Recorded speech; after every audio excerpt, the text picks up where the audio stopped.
Howdy neighbors, welcome back to the channel. Right now we have a deck archetype that I kind of liked playing a whole lot at the beginning of Premium. I've weaned a little bit off to it, but I have seen a friend of mine, Mars, rebuild this deck again. Design Layla Elf for us and a couple of the other archetypes you're going to be definitely seeing on the channel. But this one has been a little explored. Some people have been playing this in BCS circuits, but it's not really been putting up a whole lot of numbers. But hopefully with showing you guys this profile, we get to inspire some of you guys to take this into a cool approach. We also have a different segment for the combo segments of the videos, but this deck is too straightforward for that. I will show you like a cool interaction that the deck can do, especially if you're playing a certain combination of cards, and I can give you a suggestion of cards that you could probably put into this deck. This is one of the most played clans of mine that I've had. I play this archetype clan for close to a decade now. So the ins and outs of Kagura Premium is I know it's like the back of my hand, and I hope you guys enjoy it as well. If you like our content, be sure to like, share, comment, and subscribe. I mean, caring, you know, sharing is caring, obviously. So Dragonic Lawkeeper is a skill that allows you at the beginning of each battle phase, you and your opponent, to counterblast one and soul blast one. You choose the combination of 3 rear guards between you and your opponent. So if you have 3, your opponent has 3, that's 6. Your opponent needs to choose 2 of those rear guards and bind them.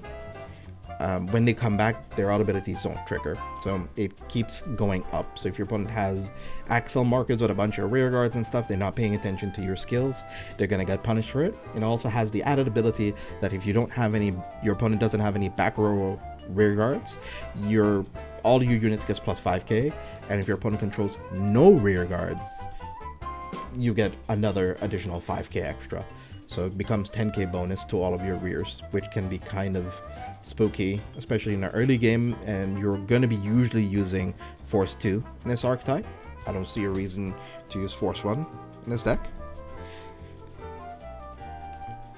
So another of the grade 3s that we are running in this archetype is Blazing Flare Dragon Act. Vanguard Circle, Rearguard Circle, once per turn, Soul Blast 1 or more cards. You need to be very careful. You don't want to choose one and then choose another, like, stop, do something else. Wait, actually I'll pay the cost and Soul Blast another. It needs to be all paid at the same time. Then for each of the Soul Blasts paid for this cost, choose one of your opponent's rear guards and retire it. It also has the added effect that if you have this on Vanguard Circle and you've Soul Blasted 5 or more in total, you can also remove markers and protect markers from your opponent's hand. So it gives you a way of being able to stave off a lot of the pressure, because there's a lot of archetypes in Premium that gets a lot of marker power, and it's very hard to stop them, especially as playing Kagura. And then it has the other added effect of when this unit attacks, Soul Charge 1. It's really good because, as you notice, this tends to Soul Blast a little bit, and your Vanguard also has a little bit of Soul Blast in it. You can, when this unit attacks, if your opponent is a grade 3 or greater and they have no rear guards, this also gets plus 10k. So it's good into attacking for 33 or 23k base, which is nice bonus.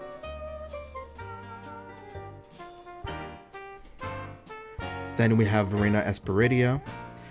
The on-play skill doesn't really matter. It's a grade 4. The only effect that really matters in this card is that when your Vanguard attacks, you can Soul Blast 1 to stand this unit. It's a Dragon Empire unit that helps you be able to get a little bit of restand pressure and attacking, get a little multi-attack in. Then for our grade 2 lineup, you have Dragon Dancer Frema. Her skill is being able to retire columns, being able to retire the column that this unit is in, and it also has boost if your opponent has 1 or less rear guards. Then here we have Turret Cannon, so counterblast 1, sending a normal unit to the bottom of your deck. If you have 4 or less cards, you get to draw a card, but you do get to retire something from your opponent that is a grade 2 or less rear guard. And then we have generic retire of Dragonic Burnout of sending a grade 2 or greater card. So it could be anything, it could be an order, and it could be your grade 3 triggers that you're running back into your deck, and you can retire one of your opponent's cards. You don't really get to shuffle a lot in this deck, but we can show you a card that you could possibly play that allows you to shuffle a little bit. Here we have the by attack dragon. That is, when this unit attacks a Vanguard while boosted, choose a column, retire all of that column. So we do have a little bit of column retirement. It allows you to get around resist effects, which is really nice. So you have beginning of your right phase. If your Vanguard is grade 1 or less, you can discard, and you check top 5, add a grade 2 or less to hand. That's the end of our grade 2s, and then for grade 1s, we have Light Elemental Honolly. This can be filled with almost anything, really. We're playing Honolly to keep off a lot of our opponent's multi-attacks, because sometimes your opponent can be able to play around multi-attacks, especially if they have bind effect that they also manipulate. So it can actually hurt you to disrupt them than anything. Then we have Dragon Knight He-Shot, one of the best grade 1s in Kagero. I personally feel like it's the best in Kagero. When it is rode on from grade 1 to grade 2, you get to check top 5 and you get to add a grade 3 to hand. You don't need to discard anything, you don't need to do anything else with it. And then you shuffle your deck. Then when this is placed on Rearguard Circle, Soul Blast 1, Counter Blast 1, you draw a card and you could choose one of your back row opponent's back row rearguards and retire it, which feeds a little bit into Dragonic Lawkeeper, but that's not one of the primary reasons. The main reason is being able to ride on this to search for a grade 3 is always good. Then we have Flame of Hope Airmo, being able to, when this is boosted, get +3 for itself. A little nice little power bonus. The most important part of the effect is that whenever you retire a rearguard from your opponent, whether through battle or through card effect, you get to draw a card and countercharge 1. This deck tends to burn through a lot of the countercharge, so being able to get some more through either battle or card effect is always handy. Another way of being able to get some countercharge is with Energy Flame Aeothonic. Put this card into your soul when your opponent's rearguard is put in the drop zone due to an effect of one of your cards. You pay the cost, choose up to 2 cards in your damage zone and turn them face up. Also a point of being able to keep you from burning through your CB too quickly. Then to round up our normal units, it's going to be the Lizard Runner Undo as our V starter. For the trigger lineup, we are running Dragon Knight Janat. The damage check crits as a way of being able to draw cards in his deck is really good. Then we have Dragon Dancer Tara, countercharging heal trigger, either soul charge or for counter charge by binding another heal from your drop zone. And then we're also running 3 grade 3 heal triggers that works really well in tandem with Dragonic Burnout. Our over trigger being Drag Veda, restanding your Vanguard as an additional effect can be very scary, especially when you're on Force 2. Dragon Dancer Palmoa, giving you a way of being able to stride in this deck, especially not having to sacrifice your Blazing Flare or your Verena Esperidia is always handy. Then for our other Sentinel options, we are running Wyvern Guard Barry. Drawing cards is always nice, and it being in your trigger zone allows you a lot more room to play around with different ratios and different cards for Dragonic Lawkeeper. And then our other Sentinel that we are running is Elementaria Sanctitude. Then off to the G zone. Harmonix Messiah, very good for a Guardian ticket and also against Link Joker to unlock your cards. The added effect of giving you damage while your opponent's damage denying you is also nothing wrong with that. Then we have Divine Dragon Knight Baccarat, being able to turn another card in your G zone face up, getting additional drive checks, especially for your opponent's open rearguard circles, getting an extra 10k power to your whole entire board. Extra crit and extra drive is all a bonus. Here we have Blaze Dragon Dance Lemma as our G Guardian. For every of your opponent's open rearguard circle, the cost to discard cards is lessened, so you pay Soul Blast as one of the hard costs, and the additional cost that you do pay for it is by discarding for every of your opponent's used rearguard circles. So you have to do 4, but it's lessened for every open. and then you choose one of the units and it cannot be hit until end of that battle. Flare General Dumjit Valor gives you a way of trimming down your opponent's board by using your opponent's rear guards as fodder to pay for its skill.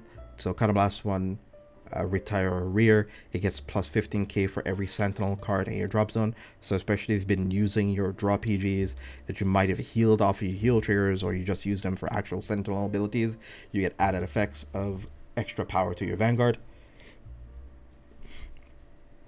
And then for Vanguard Circle, once per turn, when your opponent's Sentinels or G-Guards is placed, then if you're Blazing unit, it gets drive -1 until end of turn. Blaze is a mechanic that triggers whenever a unit, whenever you control more rear guards than your opponent. It's a very simple activation. Then we have 3 copies of Denal Griffin. Being able to retire your opponent's attacking rear guards did end up making this a lot more problematic as an archetype in the beginning of G era, but sadly enough, it I'm not to say that it fell off completely as a defensive option, but it's kind of one of the only things that this archetype is really known for. It's like, oh well, you have Denal Griffin, you're way too strong, but then if you look at the other cards outside of just Denal Griffin, then you start to realize this is kind of one of the only things that the archetype has going for it right now in comparison to other decks that have similar mechanics through different ways of getting there, and also stronger effects because of it. And we have Supreme Heavenly Emperor Zamber's Dragon, being able to clear your opponent's board, especially if you don't get to see any ways of retiring their column via your Firma or your Biatrag Dragon. It gives you a way of just clearing their board and not having to think about it.